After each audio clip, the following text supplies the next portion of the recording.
Hello, insiders, and welcome to this new episode of the EU Bubble Insider. Today, our guest is Iiris André, the head of communications and press at the ALDE Party. Iiris, it's a pleasure to have you with us today. Welcome to the show. Thank you so much for having me. So, you are the youngest female head of comms, as I was told, in any political party. At Yes, least and in you Europe. pan-European here in the Brussels bubble. Yes. And I would like to start by asking you how it all actually started and what inspired you to pursue a career in the communications, in the political communications sector. That's a very, very good question. Actually makes me reflect a lot back in time because for me, the journey into communications was never a straightforward one. It was never something that I thought I would work on, or I don't think I really even knew what kind of communication related roles there were at the time when I was going to the university. So I actually studied first translation, and then I studied applied linguistics, which sounds very theoretical, but if we really boil it down, it's studies the use of language in a context, for example. So actually looking back, it all makes sense. For a long time, I thought always like, yeah, but I didn't really study communications. How can I work in communications? Until I realized that it's so much about the skills. And the more I did traineeships in communications, or indeed getting my first jobs in communications, I realized that I was able to take all that knowledge, take all those transferable skills, the soft skills, and really apply them to the world of communications. Because what I've always felt is working in comms, you have to be almost like a Swiss Army knife of sorts, because you have to be creative, but you have to be very technical. You have to be data driven, but you also need to be able to tell a great story. You need to think like a journalist, and you need to also be able to troubleshoot a website. So you really need to have such a range of skills that in many professions are just not maybe necessary. And it's challenging, but the more I work on it, the more I also find it rewarding. And I always like to say that my roles at ALDE, they've been the perfect opportunity to pull on the skills and strengths and also weaknesses that I have into a beautiful mix, and then apply it in the daily work that we do. So, what is it actually that you mostly like about this job? Being so diverse, being the Swiss Army knife, or is Well, it something else? it's nice to have those skills. I indeed, versatility is very nice. I know it sounds like a cliche, but no day is really the same. We work in a range of projects together with colleagues and with my very talented team. So it's really something that you get to redefine, redesign, really rethink, brainstorm things on a very regular basis. What I also really like about my job, which actually I did not when I started with it, is leading people. Because leading people is really, really hard, right? It can be quite lonely because, the higher you go, the less you have peers, the less you easily have support because you're the support for others. And for a long time, that was really something that I struggled with. But now, after almost 6 years of leading people, I've found those moments of connection, the moments of reward where you see somebody really understand something for the first time, or really getting to go for a project that they really wanted to do and see their passion. It's incredibly rewarding. It's difficult, yes, for sure. And every day you have to choose what's right over what's easy. If you need to have that difficult conversation as a leader, you can't avoid it. You need to do it. But it's still, I wouldn't change that. Could you reflect on some specific moments in your career, either in the ALDE Party or prior to that, that were sort of game changers that gave you some skills that you haven't had before, that taught you how to be a better leader, opened your eyes, maybe? That's a very, very insightful question. I feel like we could talk about that alone all day. I think what was really transformational in my own career and the leadership journey to start with was when I was at Friends of Europe. And I actually had to take a leadership challenge or responsibility. Now, looking back at a very young age, I think I was 27 when I started leading other people. It was due to circumstances that changed very quickly. It wasn't first intended to be, but it was a challenge, and I took it. And Those first moments, first months, first year of really getting to work with people in a more direct report relationship really transformed, both piqued the interest that, hey, this is something that I actually care about doing, but also taught me the other side of how complex, how challenging it is, because essentially it's about the people, right? It also made me reflect on the fact that to lead people, you don't necessarily have to have the title of a leader, because all of us in our actions can take leadership and show leadership. So that was really something I try to bring also in my work at ALDE, also with my colleagues, also with my team, to really encourage everybody to look for their leadership potential they have inside themselves, because it doesn't have to be just about leading people. It can also be about leading projects and so on. You are the youngest female head of comms, so I assume this was also getting to that position was also a journey filled with some challenges. And I would like to ask you if you have experienced any challenges related to your age, young age, or maybe gender. And if yes, then what advice would you have for young professionals who are maybe in some roles struggling with those kind of biases? That is such an important question to answer, but also such a difficult one as well, because I think the challenge is that many times we might not be aware of the biases that we're subjected to. Like if I have been overlooked for a position in the past, I might never know what was the reason. Was it a bias, or was it actually lack of certain competence that the organization might be looking for? So the challenge is so many of the biases that everybody carries in them can be also very unconscious, very, very hidden. I think sometimes I've been my own worst enemy or my own worst obstacle. For example, when I was proposed for the role of head of unit here at ALDE Party, I had to do a lot of reflection inside me together with myself, like if that was the next step that I wanted, if I was ready, and so on.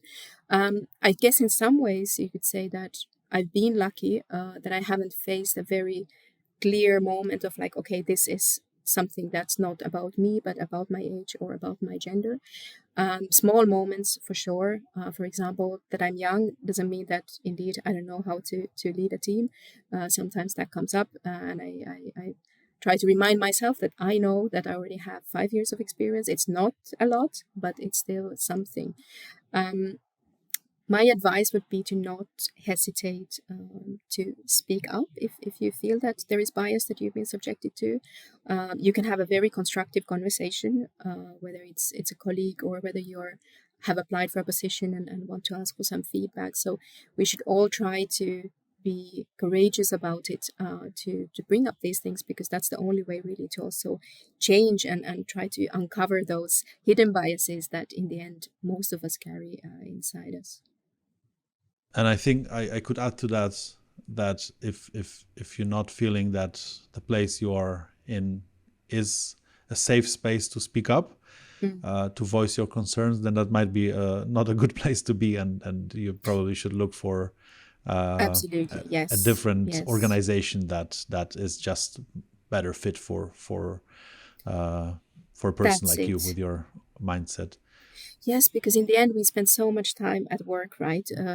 Almost more time at work than with our families, and you really have to feel that safety to make mistakes, safety to be vulnerable, safety to say that I don't agree, and indeed if you don't have that, then you really need to. Well, I encourage people to reflect if there's anything they can do to change it, or perhaps indeed it's time to look for another challenge or opportunity. Now, I would like to go over to the really difficult questions about your work, and if you allow, I would like to start with asking you about the most challenging or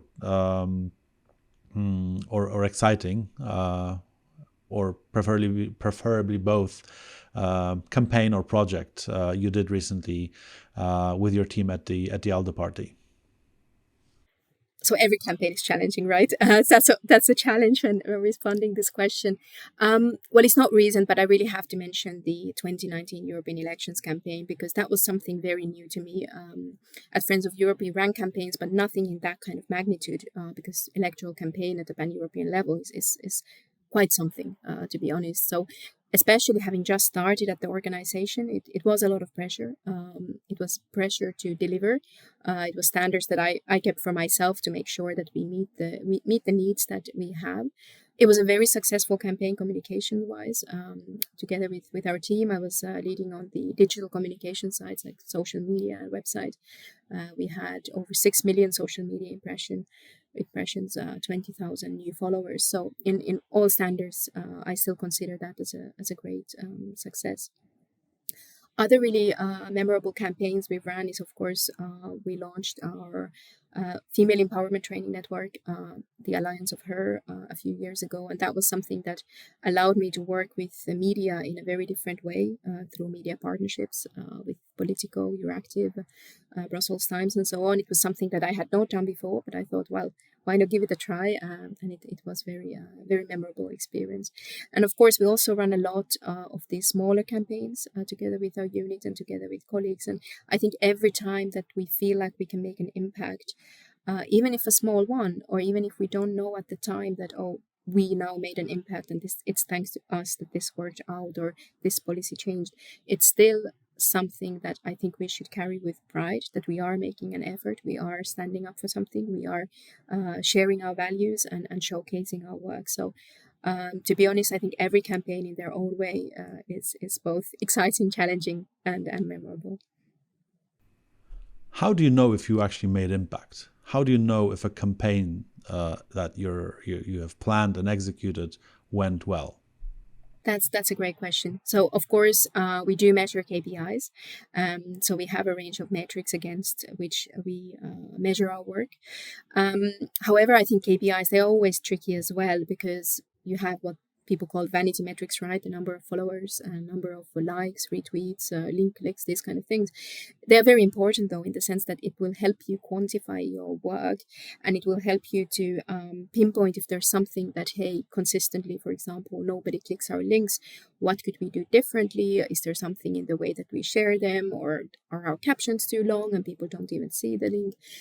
So it is important, even if indeed you cannot take them too much as a hard value, because in some ways they are vanity. More and more, what I try to encourage our team to reflect on is also the qualitative side of things, the kind of interpretation of things. Like, do we have someone at a very high political profile, for example, share our campaign, let's say sharing it on social media platform with their own comment on it, means that it grabbed attention for the relevant people. Did we work together with a partner? Do they come back saying, hey, we would like to work together again? That's really a testament also of our skills and quality of our work, and as well as the impact that we make. And of course, if we ever manage to attract the people that our campaign might be about, or a policy topic, and they would come back to us to reach and share feedback, they were happy with the campaign. That's, to me, that's a massive reward and a pleasure to hear. So combining the quantitative data with the more qualitative understanding of the context we have in, because it's a complex context we operate in. I think those two, when you combine them, then you can start thinking, okay, what is successful, what is not. And every time, of course, you have to consider the specific situation, the specific campaign.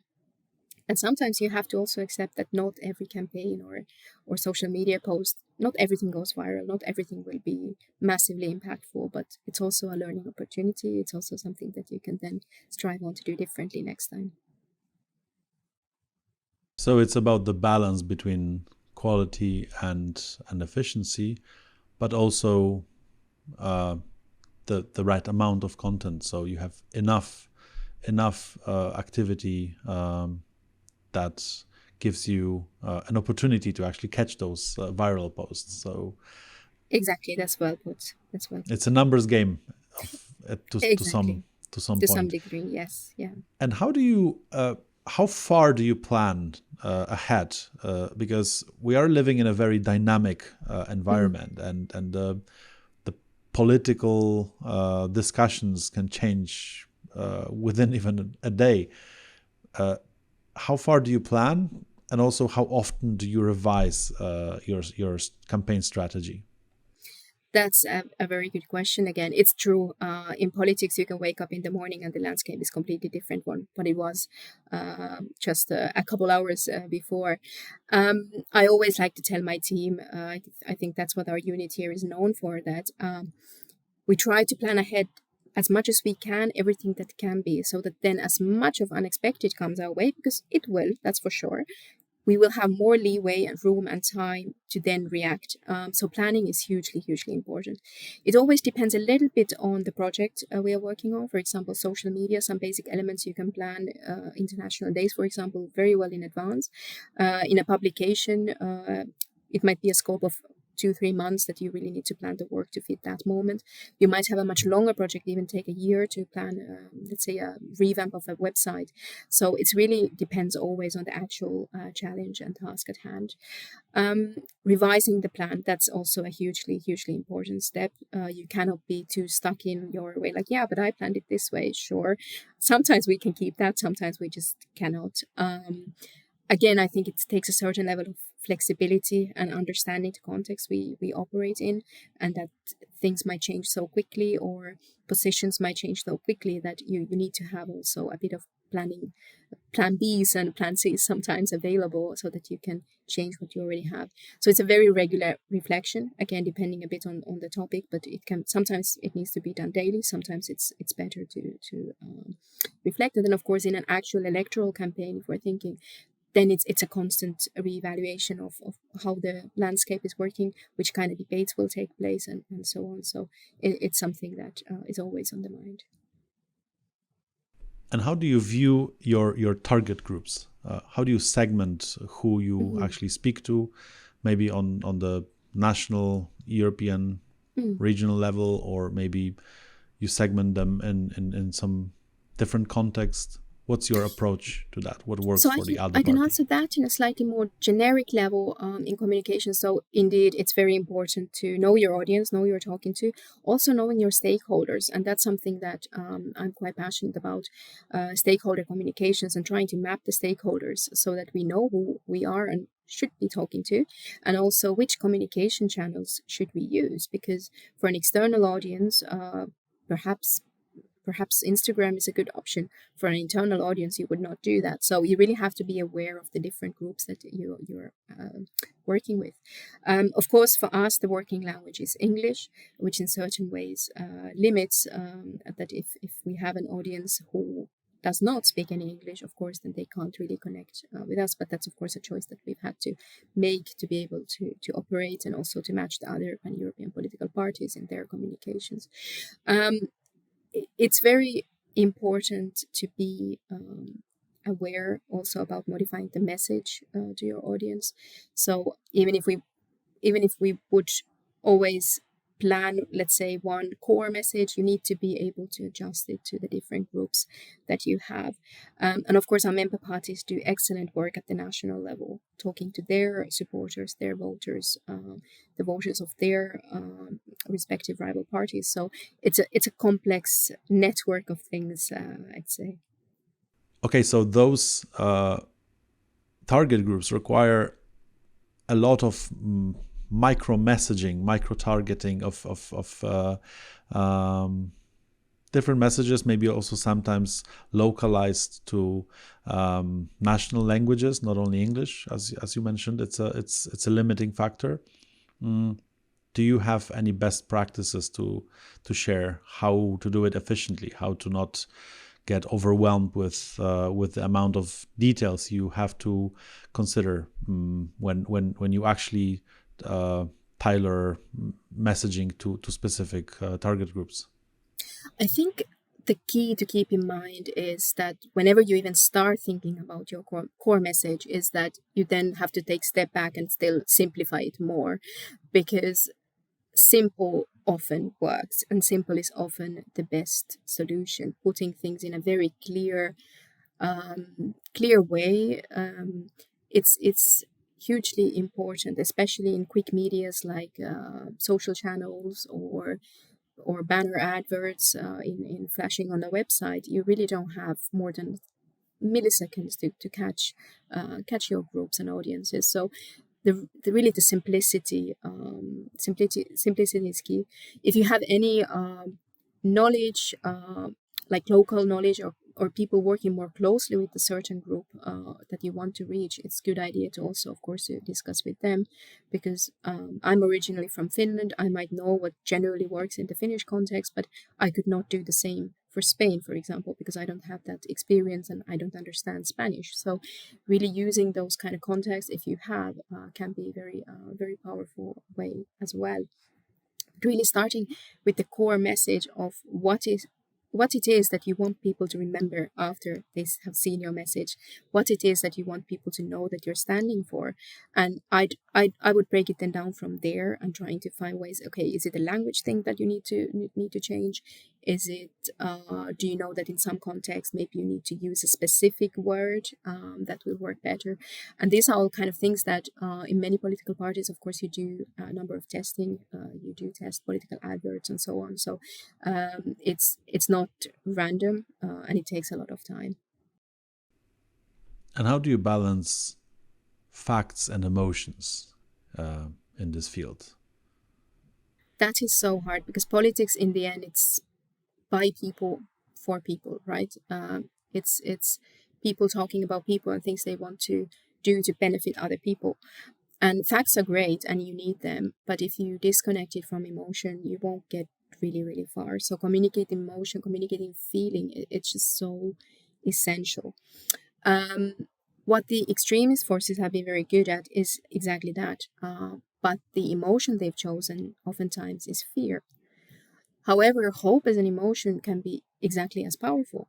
Communicating hope, though, can be really difficult, because many people think like, oh, but to be hopeful, it means you have to be extremely optimistic, you have to be a bit naive, and these kind of things. But I think you can communicate hope if you look at it from the perspective of positive opportunity, growth, resilience, turning those challenges that we have into opportunities.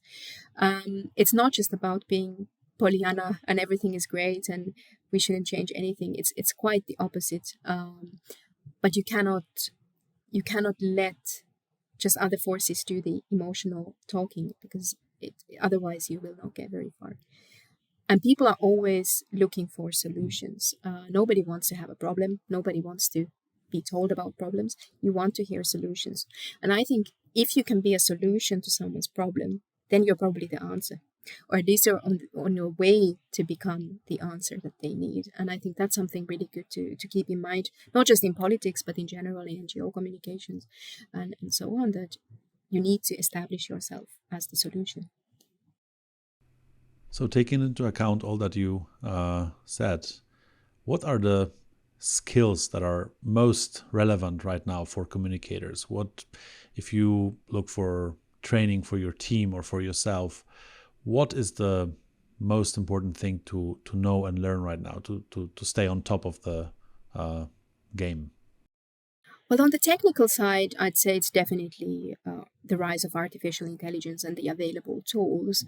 Again, not because we would think communicators, goodbye, you're not needed anymore, but we need to learn how to work with them. We need to learn how to make the most of them while still carrying over our human touch, because that's, of course, something that artificial intelligence cannot have. So that's really important. Being very aware of the different compliance elements. That's not purely communications per se, but it really impacts, to be honest, anyone's work who works in the bubble. What is allowed, what is not, what can we do, what can we say. Same goes with the different, let's say, for example, advertising regulations at different social media platforms. So you really have to master the kind of technical side of things. However, on the creative side, you can't really forget that either, because new tools arrive, but you still need to be able to tell a story. I think it's already been quite a while that people talk about the importance of storytelling and that, but it's still, to me at least, it still continues to be relevant, because people want to see people, they want to hear stories, they want to see something they can connect with, that they could say, hey, that could be me, both in good and bad. So I would say those two skill sets, if you can master them, you're already well on your way. So when I ask you about the influence of AI on your work, What do you say? It's definitely something that cannot be ignored. It's definitely something that you need to be very mindful of. I find it also, it's a bit scary because with the new tools, when you can modify and create images, for example, or photos from scratch, we've conditioned to think that photo tells the truth, or photo tells more than 1,000 words, right? It's really ingrained into us to think that if it's a visual thing, it's proof. And that scares me at times, not as somebody working for a political party, but also as a private citizen, because if we can modify things too much, when can we say what then is reality and what is not? And while some people might use it for nice, fun things, that's great. But there are also people who might use it for much more malicious purposes. So that's really something that, as a private citizen, I look not forward to, but I look to see how the field develops. Are there any new regulations coming in, stamps that you need to put in these kind of images, disclaimers, and so on? So I think really it's very important to keep that aspect in mind. But AI can also simplify some things, like I know with ChatGPT, it can really help you synthesize a lot of information. It can help you give inspiration to certain things. But I think it's so important to find the balance, because, like I mentioned, you still need that human touch.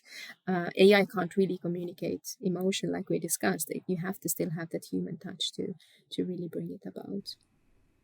And how much time per day or per week do you devote to staying on top of the news, of information, to update yourself? And then what is your approach to, having all the updates that you need, but also not being constantly on, social media platforms and news websites?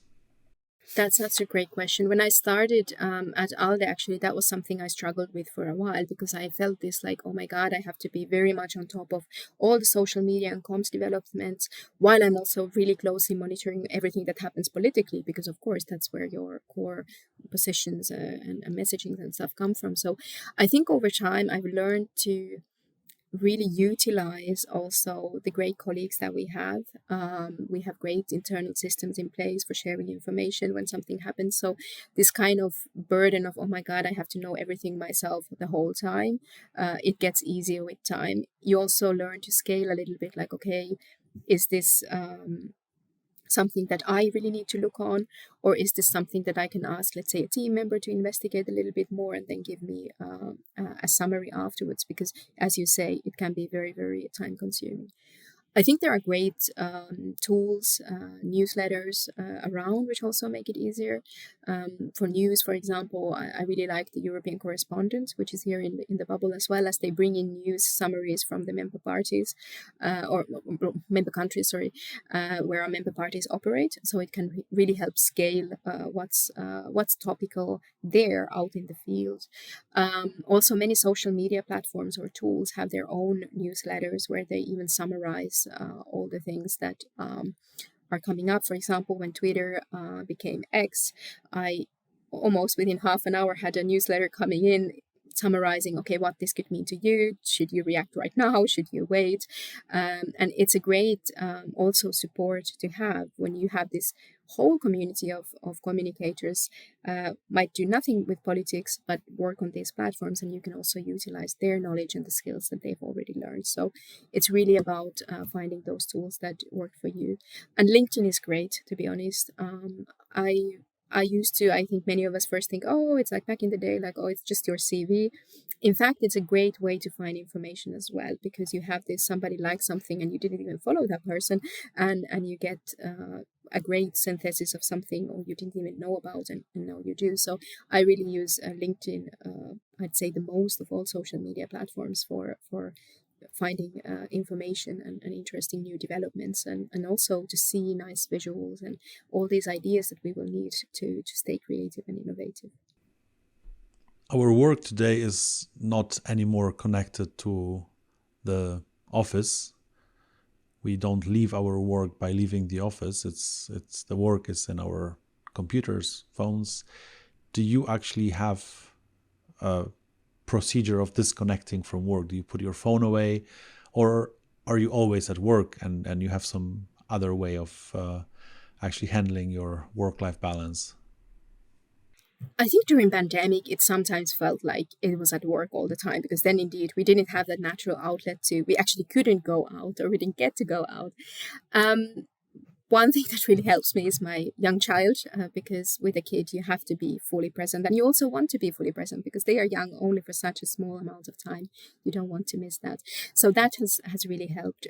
Also doing certain sort of, let's say, rules with my team that, okay, I'm reachable by that time in WhatsApp, for example. So I don't have to go to my emails, because then I know there might be external requests which need more time and more thinking and more developing. So you really have to have some boundaries in place, because work-life balance is important, because work is very important, but life is super important too, and you want to make sure that you get the both sides, not just one.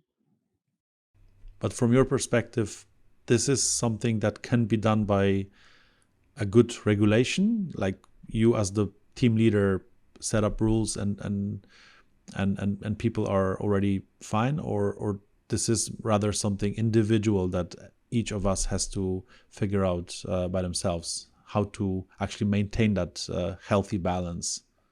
I think it depends a lot, of course, on the type of organization you work in. Are you a freelancer? Are you an employee? What type of work you do? So it's really hard to give like a, let's say, a very generalized answer to that. I think it's always important to discuss with the people you are around, to have that kind of feedback of what they might need, also what you need. So it's really important to have those conversations. It's very important to be flexible and adapt, but indeed, like I mentioned, to also have the boundaries and know what might work for you in your own very personal setting, because nobody else can know that. Nobody else can know that actually getting an email at 9 p.m. is the worst thing ever for you, whereas for somebody else that might not be like a big deal. They don't mind that because they are still doing things. So when I understood, for example, that I'm absolutely a morning person, it's no problem for me to start working very early, versus some of my colleagues who prefer to work rather until very late. That already can make the understanding of the situation much, much better, and create really respectful relations with colleagues, and also in your house with your partner, because they, of course, might have their own works and challenges to work with. It is. I have one final question, which we can see as the closing remark of this interview, and that would be your advice to young professionals, especially women, who would like to make their mark in the world of political communications. What is your advice for young people who are pursuing a career in this space and looking up to people like yourself? I think the advice, there's really three lessons I've learned over my career. I'm not sure if they relate strictly to political communications, but you can certainly apply them to that context as well.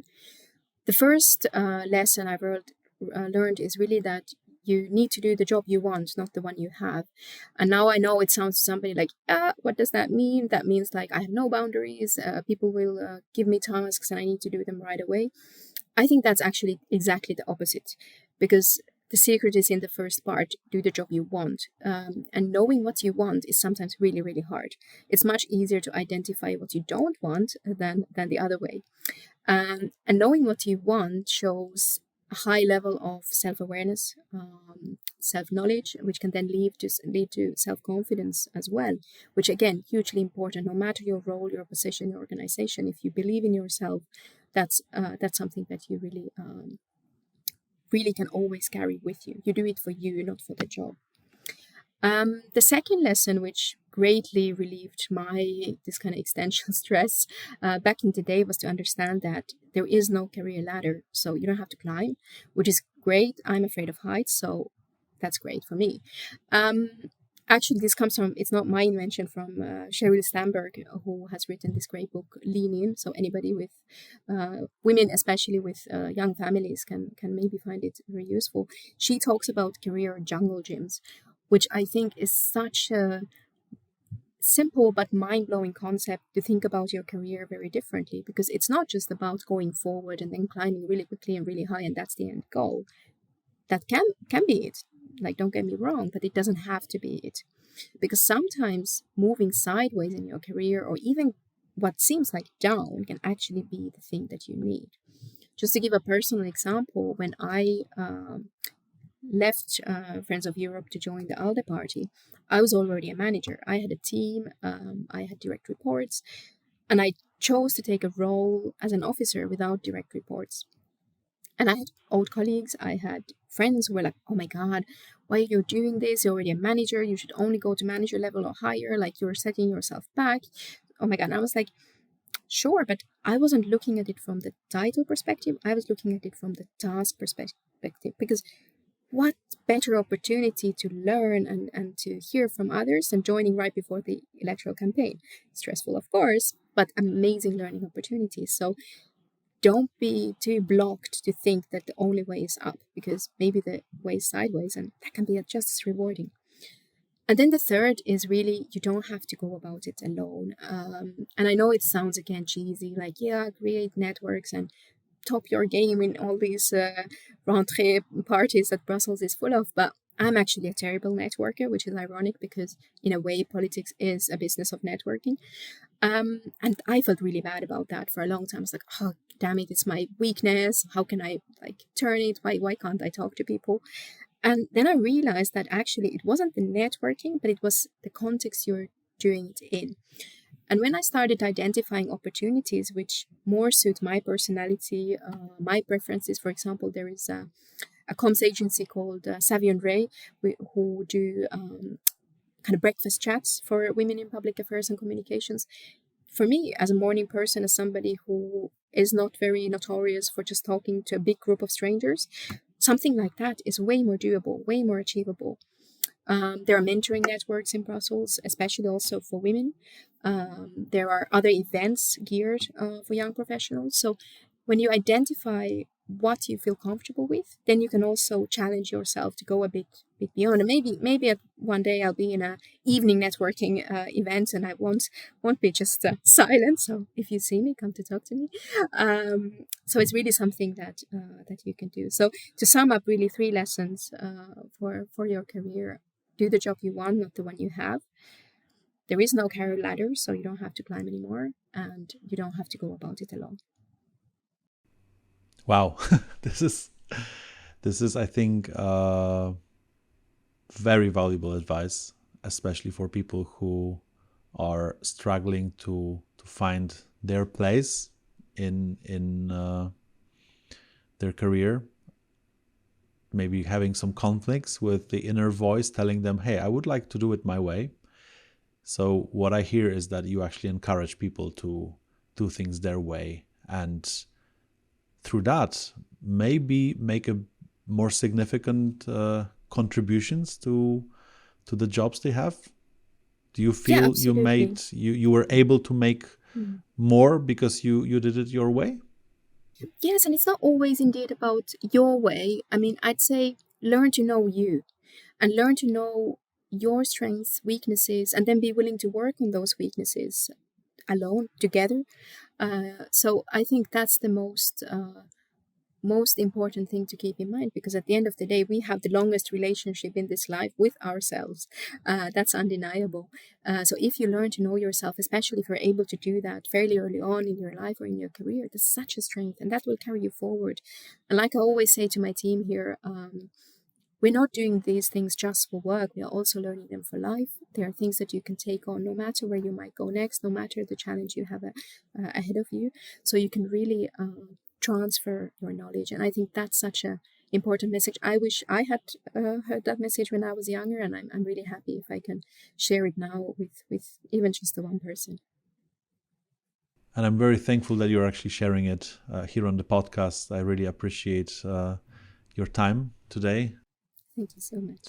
Thank you very much for this interview. Thank you everyone who listened. Iiris André, the head of communications and press of the ALDE Party, was our guest. Iiris, thank you very much. Thank you so much.